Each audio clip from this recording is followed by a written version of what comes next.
Welcome to Next Level Greatness, the podcast. Around here, we'll be talking about all things expansion, going from good to great and from great to greatness. I'm your host, Barbie Collab. Get ready for your next level.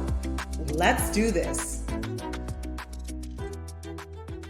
Welcome to Next Level Greatness, the podcast. Today, I have a very special treat for you. My dear friend of over 12 years, Alta Lainez. She is a spiritual healer and a hypnotherapist. She has served thousands of clients, and she is here today. I just got goosebumps to talk with us about masculine and feminine energy around money. Welcome, my dear friend. How are you? Hi. Oh, thank you for that introduction. You are so loving and such a light and a powerhouse mentor, just leader in so many different lanes. And I'm honored. Thank you for having me. Thank you for being with us. Let's jump right in. We know that there is a certain energy that we have to have in order to be magnetic with money. Honestly, prior to at Tony Robbins, when I went to this event, I discovered what, being in your feminine and your masculine is, what that meant. But really with you, we've had so many beautiful discussions around masculine energy, feminine energy. And you guys, being around Alta, to me, you are like the divine feminine and the embodiment of the divine feminine. You're just so feminine. And so I couldn't think of a better person to come and chat with us. So what exactly is masculine energy, feminine energy, and how does that relate to money? Yeah, absolutely. Well, I think one of the reasons, speaking of like masculine and feminine, I've always admired your ability to supersede in any industry that you've set your mind to. And you have this level of desire to be excellent at what you do. And I think part of the deep reason of which, you've had that ability to grow is because you've actually deeply harnessed a lot of the masculine energy with success, which is, I believe, fully necessary. Within that, there's, I think, masculine energy, when we're looking subconsciously and we're thinking about unconscious programs, the left side of our brain is the masculine energy, which is that analytical part, which is the lines to how it is that we operate. There's the control aspect that comes in with the left side of our brain, which is masculine. The left side of our brain also provides skepticism within reason. It's necessary. When we think of the opposite nature, that feminine part of our brain, of our body, of our being, that feminine nurture has the point of seed possibility. It's the illumination, the ability to have the imagination and to operate from points of possibility and looking at things with color. The masculine energy is very black and white. It's lined and it's very calculated. And so when we're thinking about money and feminine energy, I realized years ago when I looked to a lot of the leaders in my life, people that I loved to be around, that I would listen to, books, mentors, a lot of the energy that they carried in success, an overdominance in masculine energy, which for years made me believe that that's the only way to arrive to success, that you couldn't magnetize something to you and that you really had to go out there and chase. And that you had to pursue, that you had to fight for it. You had to create the space for yourself. Whereas my mindset shifted deeply, I started realizing that it had a lot to do with the kinetic aspect of the body, the actual sentiment within the body, how you call in the feeling and what radiates out. For so many years, lack and scarcity with myself, with clients, when I noticed it, it had a tension and it had a stress that was tightening within my entire body. When I would think about money, when I would think about bills, when I would think about anything that needed to get done, it always felt like it was outside. And it was something that wasn't graspable within in a generating space. And so I think that's one of the biggest shifts that, when we're thinking about feminine energy, even the nurture, the womb, the seed of ideas, the seed of how we show up is very much so with what we are creating in an ability to be an unordained way of also drawing in and releasing some of the attachment. Okay. You're going in deep and I love it. So let's back up a little bit. And I can certainly relate to the chasing, the going after, the making things happen versus the allowing. But you said something about generating it from within. For my audience that may not be used to this masculine, feminine way of being and speaking, and they may only perhaps even relate to the masculine way of being, because for myself, for example, I didn't even know that there was any other way, because I also only had mentors that were very masculine. And by mentors, I mean the books, the workshops that I've attended. And so I didn't know that there was a feminine way of magnetizing ideal clients, success, love, anything.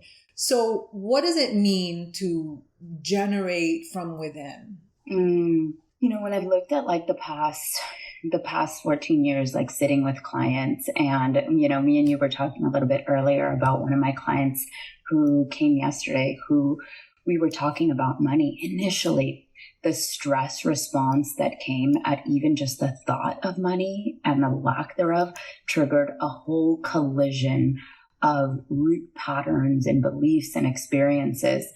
And I realized when I was sitting with her in that moment, we couldn't even talk about feminine and masculine energy with money until we really learned to nurture the wound. And that's the beginning phases of being able to even step into what looks like a feminine energy. Because if we don't nurture and sit with the wound, just like your mother would sit when you come home from a day at preschool or kindergarten and you're crying and she's nurturing the child in you, those wounds are also very much so. They're so present that if we don't nurture them first and foremost to get to know them, there is no aspect of us that is really going to ever be able to radiate love towards that. It's funny. You and I chatted just for a few minutes before we started recording, and you said nurture the wound, and it sounded really woo the first time you said it. And now that I'm hearing you say it, I'm literally understanding what you just said, to nurture the wound, that we have actual wounds.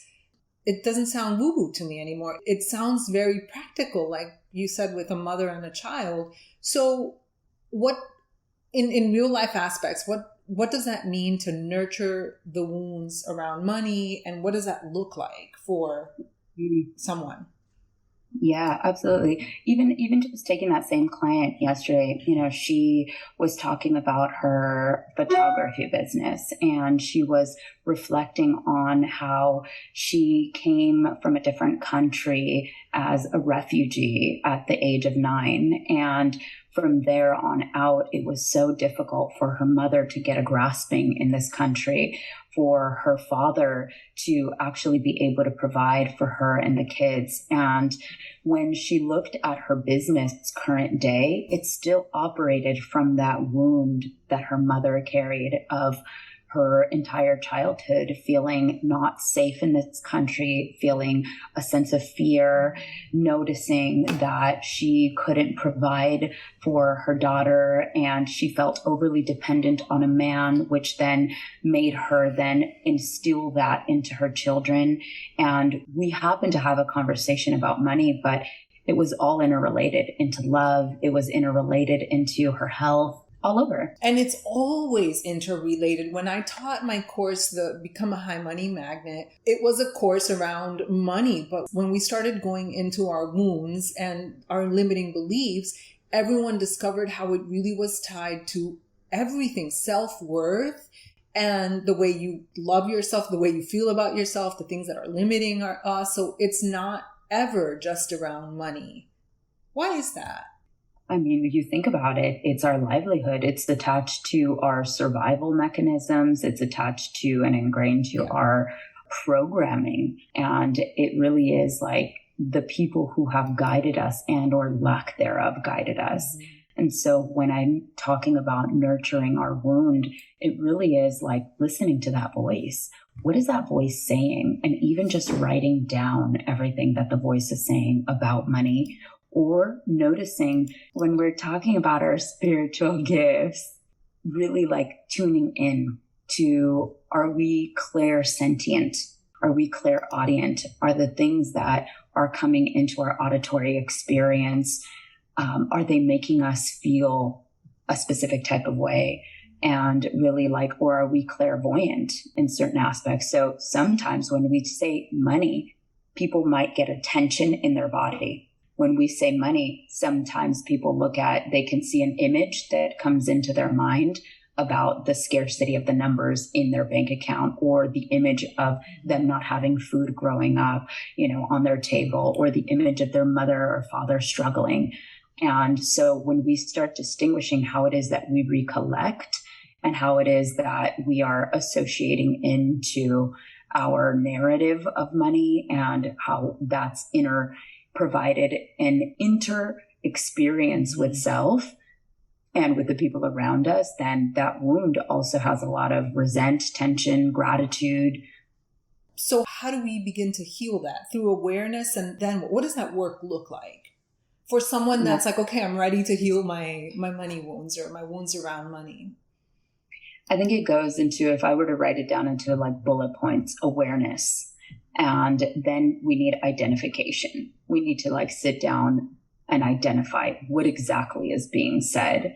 And when we then go into identification, we would then go into forgiveness, identifying where the root of that voice, that experience came, and forgiveness, because then we can actually create an empathic nature to the root of who instilled that perspective and or what that person was going through in our life, or that time period of what we were experiencing. So forgiveness has a lot to do with it, by empathy, by getting out of our perspective of what was happening to us at that moment before we were awakened, and really empathizing with the people in our lives and seeing through their lens what was happening, and then recognizing the source of their wound and how that was maybe generational and circumstantial in their life. And once we recognize that, then we can now take our power back. We can now identify as to how we want to move from here on forward, knowing the voice inside of us wasn't our own. We can give it new life. We can breathe into a new story for ourselves, and then have intentional action, which is from a space of knowing that we don't have to control how it's going to arrive, and we can allow it to show us a new face to the experience. That's really beautiful. And that's exactly what I've seen with myself and with my students in the course that I led, that there was a lot of, honestly, at first I didn't expect all these emotions and memories that came up. And then the forgiveness. And I kept saying, it's not about blaming your parents, because they were also programmed to say these things about money. And there was a lot of forgiveness. So what are some ways, if somebody wants to work with a hypnotherapist, for example, or what are some ways that you would help someone wanting to heal these wounds? How does hypnotherapy work? Because I'll go to YouTube and search for a hypnotherapy session, but what really is the work of a hypnotherapist when it comes to healing wounds? Yeah, for the reprogramming of that, well, it's really powerful, because in an altered state, we can create deeper changes within the mind, within the body. And so when we go into a state of hypnosis, we are very much so aware of what's happening. In fact, it's a heightened state of awareness, though what is also happening is the actual physical body is so much more relaxed that you're actually able to create a completely different experience subconsciously, where you're able to imagine, to envision, you're able to recognize where feelings within the body are, and you're also able to release. And so in the subconscious mind, because every single person retrieves information differently, they also generalize it based on their defense mechanisms. They distort information to protect themselves subconsciously. They also create a completely different recollection system. So in hypnosis, in that altered state, it's kind of like a guided meditation, intentional for how someone retrieves their information and experiences the world through their sensory input. And so with hypnosis, we're able to feed back into the psyche the actual new way of operating and giving it permission to release an old program. Because if it was grasping to a lack there, or a scarcity, or a stress response, it's doing so for a protective mechanism to keep you safe. And that program, as it's moving through you and keeping you safe, is outdated to an old time period usually. And so in hypnosis, we can create a new association to your current status quo, your current way of being, and also to reiterate where you're going and growing into. I would not be able to repeat what you just said, but I know it and I feel it from personal experience. And it's so beautiful. And I hope that anyone listening will look into hypnotherapy.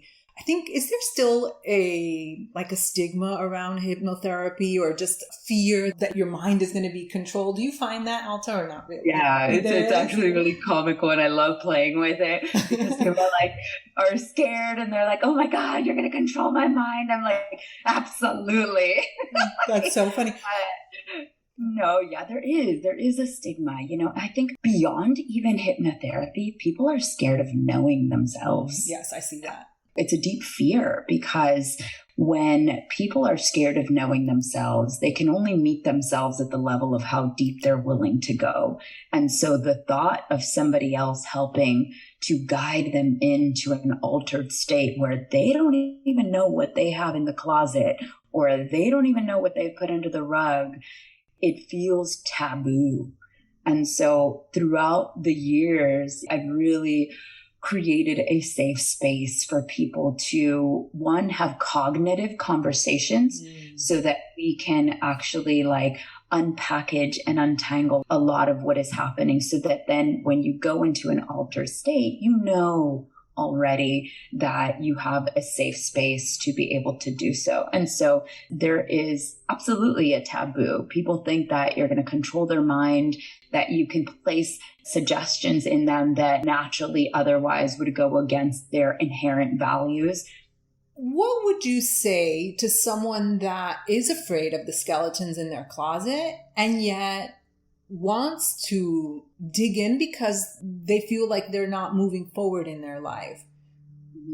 Yeah, I think what's interesting about what we leave in the closet is that it actually controls our life much more than if we actually face it. Yes, I just got goosebumps. And so even just acknowledging that and saying that, right? Absolutely. And that's why I loved your course, because in your course, there's even a power, even if someone never did hypnotherapy or dived deeper on that ability, just the power to open the closet and face the demons of whatever you've said to yourself, of whatever you've operated, that in itself can have a huge up level in their life. Yes. And what I saw in the course is that there were some individuals who had not done, for example, the inner work or therapy. They didn't have prior experience with looking at the stuff in their closet. And my impression is that they got scared. And I had to bring understanding to that. That didn't mean that they weren't growing. That didn't mean that they weren't going to manifest. I just had to deeply respect that this was their process. And that maybe, I just got chills again, that maybe if they needed to stop right here, that it takes a long time to integrate, and that one day they would be able to go back and maybe take the next step. And so we never really know the effect that we have on people, and everybody's path and course in life just looks very different. And so we cannot measure, this person succeeded because, she manifested $100,000 or whatever. And this person didn't succeed because she stopped attending, after the third lesson, third module, because I understand fear and the time to integrate. And even with fear, there's fear of dreaming. Yes, sometimes people have so much scarcity with money and they have a deep program. They even have a fear of dreaming that their mind won't even allow them to envision what an alternate reality could be like for them.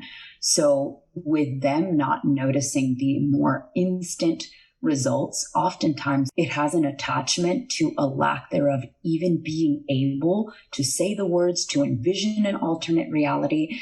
And that's where sometimes we may notice a little bit more of a delay in the actual manifestations outwardly. Though with actually nurturing the wound, which is what you're also doing in that course, is really guiding them to see that money is a holistic way of being. And I say being because it shows up in value systems in so many different areas of our lives. Mm-hmm.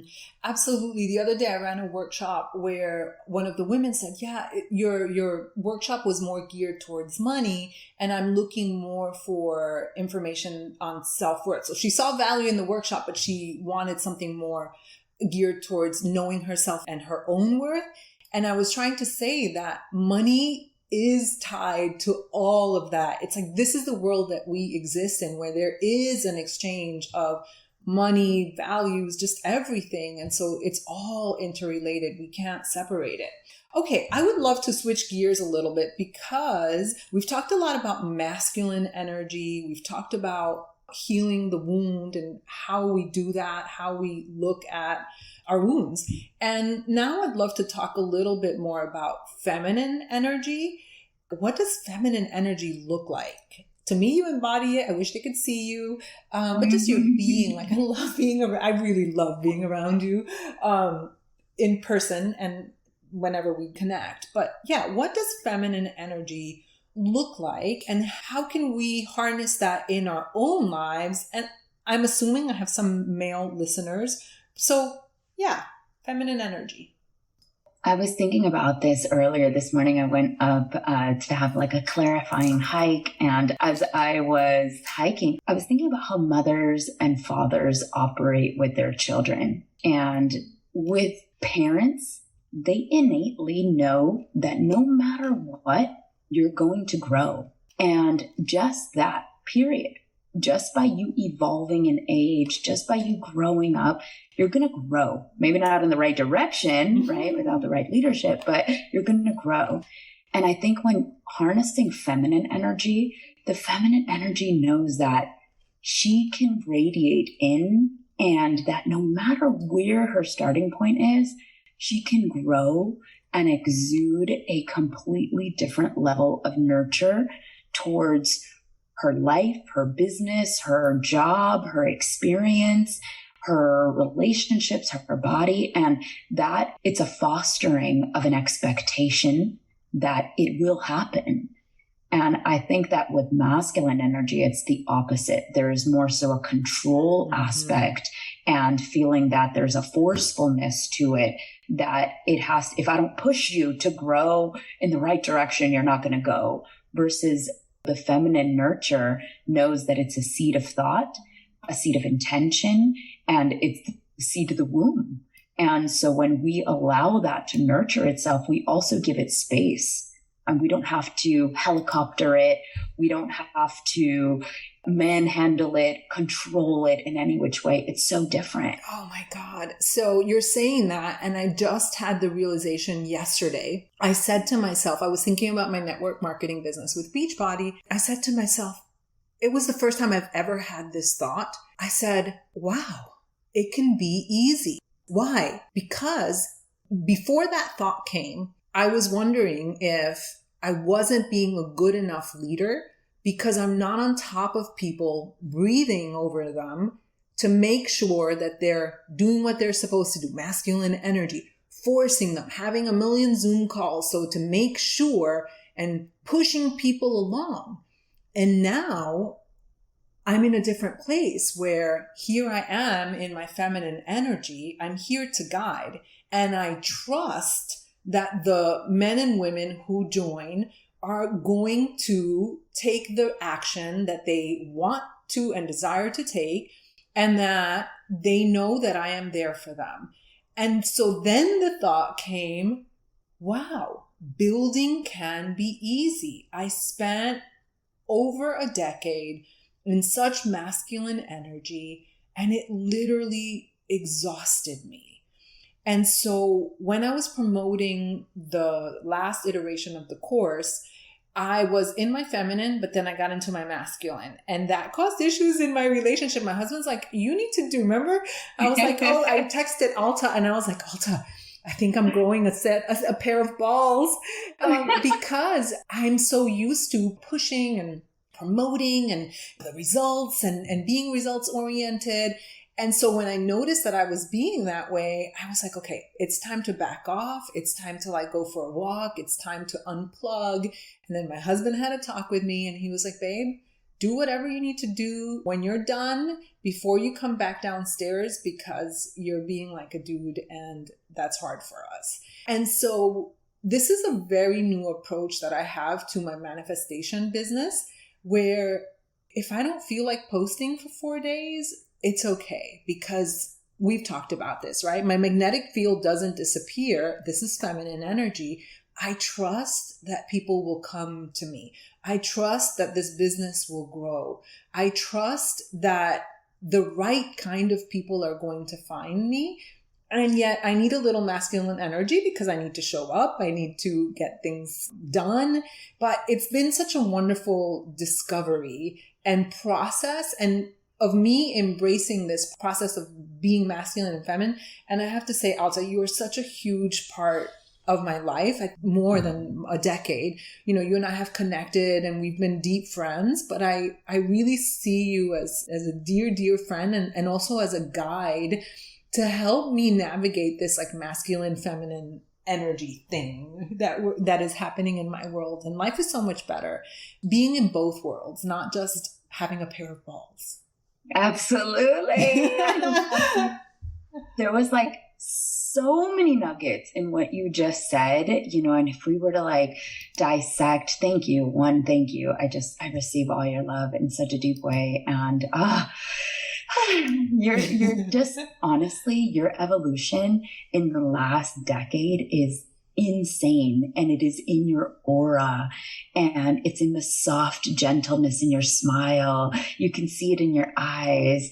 And when you were talking about your launch, the feminine is unattached to the outcome, knowing already though that you've done your best. You showed up with your clear, pure heart. You set out the post with all the love and energy, and you have this energetic expectation that the universe will provide. The right people will be magnetized. They'll turn on their Instagram. Your post will be at the top, that there'll be this compelling nature within them. Right people, right place, right time. And then it doesn't have to refresh the feed every 2 seconds or look at the inbox or message every person that has liked your post or done anything of that nature. And I think that that's a big shift, the unattached outcome and a clear vision of what it looks like versus the controlled, rigorous action that turns into a burnout because the results aren't there and the exhaustion comes in, and then you're pushing beyond the means of what you naturally had felt inclined to do. Yes, that makes perfect sense to me. So let's go ahead and wrap up. What can you leave the person that is recognizes a lot of masculine energy within herself and her being around money and is ready for change, ready to not have everything be so dang hard? I think giving is one of the ways to start healing this right away.